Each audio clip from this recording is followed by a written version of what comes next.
in increasing the penalties for those individuals who are taking these gecko out of their habitat.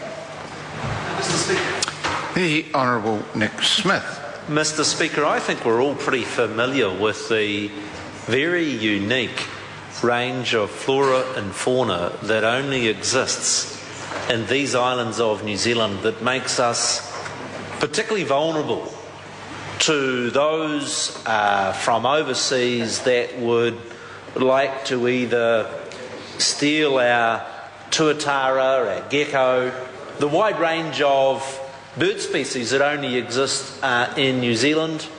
We've seen some high-profile prosecutions against people from various parts of the world that have tried to profit out of those pretty ugly crimes, and it is appropriate that this Parliament is considering a bill to up both the fines and the criminal sanctions against those people involved in those crimes.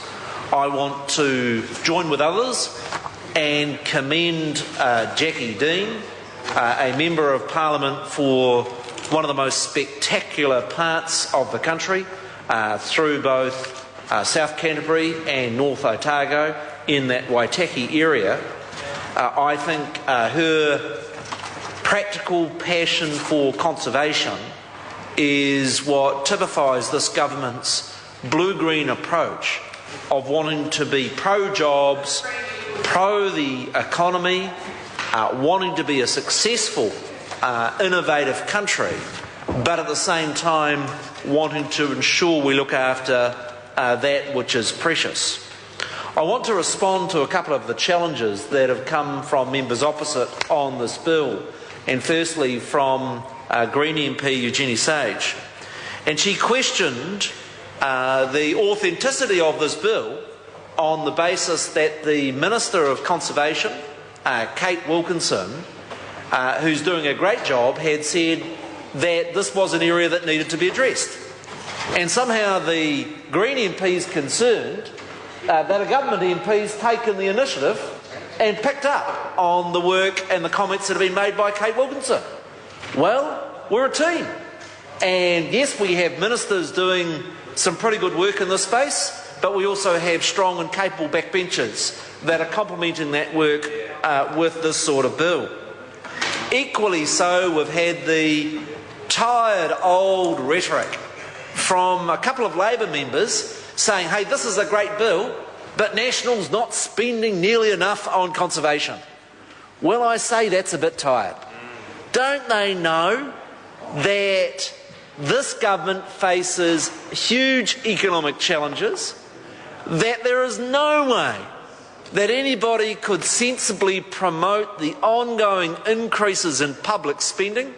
Mr. Speaker, I was on the Finance and Expenditure Committee this morning, and this morning we had the Secretary of the Treasury and Audit New Zealand noting that the huge increase in expenditure, 50% increase in public expenditure on core departments in the period from 2002 to 2008 was totally unsustainable.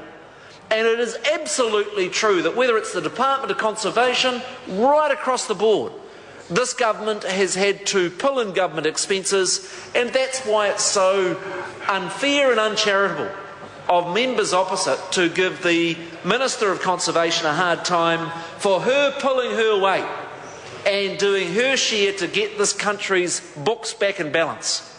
And the challenge I've got for the next Labor member is this. If you really are serious around increasing the conservation budget, you need to say by how much, and you need to say how you're going to fund it.